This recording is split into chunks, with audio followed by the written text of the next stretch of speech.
अस्सलाम वालेकुम dear students, my name is Abdul Wajid. जैसा कि हम 9th की बायोलॉजी पढ़ रहे हैं, जिसके अल्हम्दुलिल्लाह 2 लेक्चर हो गए हैं। फर्स्ट ऑफ ऑल बायोलॉजी क्या है, उसकी मेन ब्रांचेस कितनी हैं, उसके अलावा बायोलॉजी से रिलेटेड जो मेजर साइंस है वो भी हमने पढ़ लिया है। उसके अलावा जो हमारा थर्ड लेक्चर है आज, level of organisation. The level of organisation, first of all लफ्ज वर्ड ऑर्गेनाइजेशन को देखते हैं। वर्ड ऑर्गेनाइजेशन का मतलब ये है किसी भी चीज़ को, लिविंग ऑर्गेनिज्म को तरतीब देना। ठीक है, ये तरतीब किस पे बेस करती है? First of all based on chemical foundation. और किस लिविंग ऑर्गेनिज्म की जो ऑर्गेनाइजेशन है किस पे बेस करती है? Chemical foundation. केमिकल फाउंडेशन मतलब living organism first of all atom के बने हैं, उसके बाद एटम बन के क्या बनते हैं? मॉलिक्यूल बनते हैं। ये क्या है? हमारी केमिकल फाउंडेशन। उसके अलावा organism is made up of cell. हम सबको पता है हम ऑर्गेनिज्म लिविंग ऑर्गेनिज्म सेल से बने हैं, और cell is a basic unit of life, सबको पता है। ठीक है, protoplasm is the physical and chemical basis of life. ये प्रोटोप्लाज्म क्या होता है? प्रोटोप्लाज्म ये ऐसा पार्ट है जो सेल के अंदर होता है। सेल के इंटर पार्ट में जो होता है वो क्या होता है? प्रोटोप्लाज्म। प्रोटोप्लाज्म के अंदर साइटोप्लाज्म होता है, उसके अलावा न्यूक्लियस होता है, वो आगे जाके इंशाल्लाह आप पढ़ेंगे। उसके अलावा protoplasm is physical and chemical basis of life. अब ये देखें, physical and chemical basis of life, इसका मतलब क्या है? Physical basis, protoplasm physical basis मतलब जैसे हमारी सेल में जो होती है मूवमेंट होती है, स्ट्रीमिंग जिसे कहते हैं, स्ट्रीमिंग मूवमेंट, वो क्या है? Physical and chemical basis. Chemical basis का मतलब क्या है? केमिकल जैसे हमें सेल में क्या मिलते हैं? न्यूट्रिएंट्स मिलते हैं, एनर्जी मिलती है। ये क्या है? हमारी केमिकल बेसिस। ठीक है भाई। और उसके अलावा atomic level of organisation. Atomic, first of all हमने पहले पढ़ा बेस्ड ऑन केमिकल फाउंडेशन। इस वर्ड को देखें, केमिकल फाउंडेशन। अब सबसे पहले क्या आता है? केमिकली कैसे फाउंड होते हैं? सबसे पहले लिविंग ऑर्गेनिज्म किससे बने हैं? एटम से बने हैं। ठीक है, atom, all the matter, atom level of organisation, all the matter is made up of elements. All the matter is made up of elements.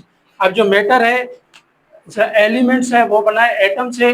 अब जो मैटर है वो बना है एलिमेंट से। ठीक है, उसके अलावा आगे चलते हैं, विच कंपोज्ड ऑफ एटम। ये बात आ गई ना, एलिमेंट किससे बना है? एटम से। और एटम और मैटर किससे बना है? एलिमेंट से। ठीक है, which is composed of atom, and in nature there are more than 100 kinds of elements। हमारी जो नेचर में है, और आपने प्रोडक्ट टेबल पढ़ा होगा, उसमें कितने? मोर देन 100 एलिमेंट्स है। ठीक है, उसके अलावा जो हमारे लिए, ये देखें, in nature there are more than 100 kinds of elements, 16 bio elements.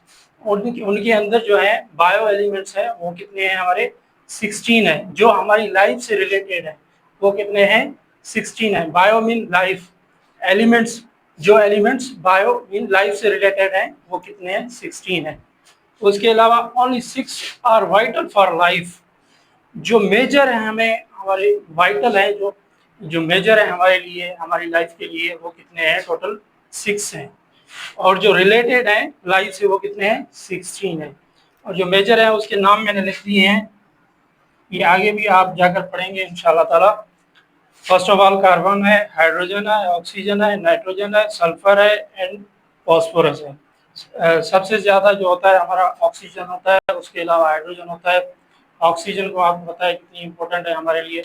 ये सबसे ज़्यादा जो है ना हमारे लिविंग ऑर्गेनिज्म में होती है। जी माय डियर स्टूडेंट, जैसा कि हमने पहली स्टेप पढ़ी एटॉमिक लेवल ऑफ ऑर्गेनाइजेशन, अब दूसरी स्टेप है, जब एटम आपस में मिलते हैं, आपस में बाइंड होते हैं, तो क्या बनता है? मॉलिक्यूल्स। ठीक है, वही चीज़ है, formed by binding of atoms. जब एटम्स आपस में बाइंड होते हैं तो क्या बनता है? Molecules. Organic molecules of cells are called biomolecules. जो ऑर्गेनिक मॉलिक्यूल्स हैं सेल्स में होते हैं उसे क्या कहते हैं? बायोमोलिक्यूल्स। अब ऑर्गेनिक मॉलिक्यूल्स कौन से होते हैं? जो कार्बन और हाइड्रोजन से बने होते हैं वो कौन से होते हैं? Organic molecules. और इनऑर्गेनिक मॉलिक्यूल्स कौन से होते हैं? जो कार्बन और हाइड्रोजन के अलावा दूसरे एलिमेंट से बने होते हैं, वो कौन से होते हैं? Inorganic molecules. ठीक है, classified as micromolecules and macromolecules. ये क्लासिफाई कैसे होते हैं? एक होते हैं माइक्रोमोलिक्यूल्स, एक होते हैं मैक्रोमोलिक्यूल्स। ये याद रखें, जब माइक्रोमोलिक्यूल्स आपस में मिलते हैं तो क्या बनते हैं? मैक्रोमोलिक्यूल्स। इसकी एग्जांपल दी गई है glucose, fatty acid and amino acid. जब ग्लूकोज देखें आपस में मिलते हैं तो क्या बनता है? कार्बोहाइड्रेट्स। ठीक है, जब अमाइनो एसिड्स आपस में मिलते हैं तो क्या बनता है? प्रोटीन।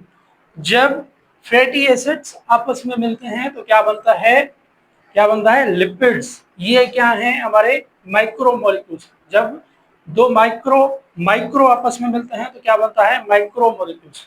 ठीक है, उसके बाद लेवल ऑफ ऑर्गेनाइजेशन में क्या आता है? जो हमारा ग्राफ दिया गया है बुक में, वो उसको डिस्कस करते हैं। इसको समझना अच्छी तरह, ये इंपॉर्टेंट है बहुत। सही है, सबसे पहले क्या बनता है? एटम। जब एटम आपस में बाइंड होते हैं तो क्या बनता है? मॉलिक्यूल्स। जब इसकी एग्जांपल ऑक्सीजन दी गई है। जब एटम आपस में मिलते हैं तो क्या बनता है? मॉलिक्यूल्स। और जब मॉलिक्यूल्स आपस में मिलते हैं तो क्या बनता है? माइक्रोमोलिक्यूल्स। वही एग्जांपल, जब मॉलिक्यूल्स आपस में मिलते हैं, माइक्रोमोलिक्यूल्स आपस में मिलते हैं तो क्या बनता है? मैक्रोमोलिक्यूल्स। ठीक है, उसके बाद मैक्रोमोलिक्यूल्स, इसकी एग्जांपल मॉलिक्यूल्स की दी गई है डाइऑक्साइड। उसके बाद जब माइक्रोमोलिक्यूल्स आपस में मिलते हैं तो क्या बनता है? पूरा का पूरा सेल बनता है। सेल के अंदर क्या होता है? Protein, lipids, carbohydrates. ये क्या है? जब मैक्रोमोलिक्यूल्स आपस में मिलते हैं तो क्या बनता है? सेल बनता है। ठीक है, इसकी एग्जांपल दी गई है फॉस्फोलिपिड्स। उसके बाद आता है सेल। सेल जब आपस में मिलते हैं तो क्या बनता है? टिश्यू। जब सेल आपस में मिलते हैं तो क्या बनता है? टिश्यू। ठीक है भाई, उसके बाद इसकी एग्जांपल दी गई है बुक में क्लेरा सेल्स। क्लेरा सेल्स ये हमारे ट्रेकिया में होते हैं, इसको छोड़ दें, बस जस्ट एग्जांपल दी गई है सेल की। ठीक है, उसके बाद जब टिश्यू आपस में मिलते हैं तो क्या बनता है? ऑर्गन। जब टिश्यू आपस में मिलते हैं तो क्या बनता है? एक ऑर्गन। ऑर्गन कौन से? जैसा कि हमारा हार्ट हो गया, हमारा लिवर हो गया, किडनी हो गया, ये क्या है? हमारे ऑर्गन है। ठीक है, उसके बाद जब ऑर्गन आपस में मिलते हैं तो क्या बनता है? Organ system. ठीक है भाई, जब ऑर्गन आपस में मिलते हैं तो क्या बनता है? Organ system. जैसे हमारा रिस्पायरेटरी सिस्टम है, लंग, ट्रेकिया, ब्रोंकाई, ये आपस में ऑर्गन आपस में मिलते हैं तो क्या बनता है? एक पूरा का पूरा सिस्टम बनता है, रेस्पिरेटरी सिस्टम। ठीक है भाई, उसके अलावा रेस्पिरेटरी सिस्टम सिस्टम की एग्जांपल दी गई है। उसके बाद जब ऑर्गन सिस्टम आपस में मिलते हैं तो क्या बनता है? ऑर्गेनिज्म। ये देखें, जब ऑर्गन सिस्टम दिया गया, ऑर्गन सिस्टम में क्या आता है? जैसे रेस्पिरेटरी सिस्टम हो गया, कार्डियक सिस्टम हो गया, रिप्रोडक्टिव सिस्टम हो गया, नर्वस सिस्टम हो गया, ये आपस में मिलते हैं तो क्या बनता है? क्या बनता है? ऑर्गेनिज्म। जैसे कि हम क्या है? ऑर्गेनिज्म है। ठीक है, हमारे अंदर क्या है? ऑर्गन सिस्टम है, हम ऑर्गन सिस्टम से बने हैं। ठीक है भाई, उसके अलावा ऑर्गेनिजम्स आपस में मिलते हैं तो क्या बनती है? पॉपुलेशन। जब हम जैसे ह्यूमन बीइंग आपस में मिलते हैं तो क्या बनती है? एक पूरी की पूरी पॉपुलेशन बनती है। इसमें लियोन्स का एग्जांपल दिया गया है बुक में। जब आपस में लियोन्स मिलते हैं तो क्या बनता है? एक पूरा का पूरा पॉपुलेशन बनता है। उसके बाद क्या आता है? कम्युनिटी। जब दो पॉपुलेशन आपस में मिलती है तो क्या बनती है? कम्युनिटी। ठीक है, जब दो पॉपुलेशन आपस में मिलती है अलग अलग स्पेशीज की, क्या बनती है? हमारी कम्युनिटी बनती है। उसके बाद हमारा आता है इकोसिस्टम। जब कम्युनिटी अलग अलग हिसाब से मिलती है तो क्या बनती है? हमारी क्या बनता है? हमारा इकोसिस्टम। अब इकोसिस्टम में क्या आता है? इकोसिस्टम में हमारा लिविंग आ जाता है, नॉन लिविंग आ जाता है, सारी की सारी चीजें आ जाती है जो सिस्टम में आ जाए। ठीक है, हमारे इकोसिस्टम में आ जाए। इकोसिस्टम में क्या? कम्युनिटी। जैसे लेयन्स आ गया, जेब्राज आ गया। ठीक है, ये कम्युनिटी आपस में मिल गई तो क्या बना? इकोसिस्टम। इकोसिस्टम में क्या आ गया? लेयन्स भी आ गया, जेब्रास भी आ गया, इन्वायरमेंट भी आ गया। जो हमारे नॉन लिविंग भी है, जैसे एयर आ गया, सन आ गया, ये क्या है हमारा नॉन लिविंग थिंग्स। आपस में लिविंग और नॉन लिविंग आपस में मिलके क्या बना, इकोसिस्टम बना। जब इकोसिस्टम बन गया तो इकोसिस्टम मिलके क्या बना, एक बायोस्फीयर। बायोस्फीयर क्या होता है, जहां लाइफ एग्जिस्ट करती है, जिसमें नॉन लिविंग भी हो लिविंग भी हो, सारी की सारी चीजें हो, वो क्या है, बायोस्फीयर। ठीक है, बायोस्फीयर की एग्जांपल क्या है, अर्थ। ठीक है भाई, ये हमारा लेवल ऑफ ऑर्गेनाइजेशन हो गया।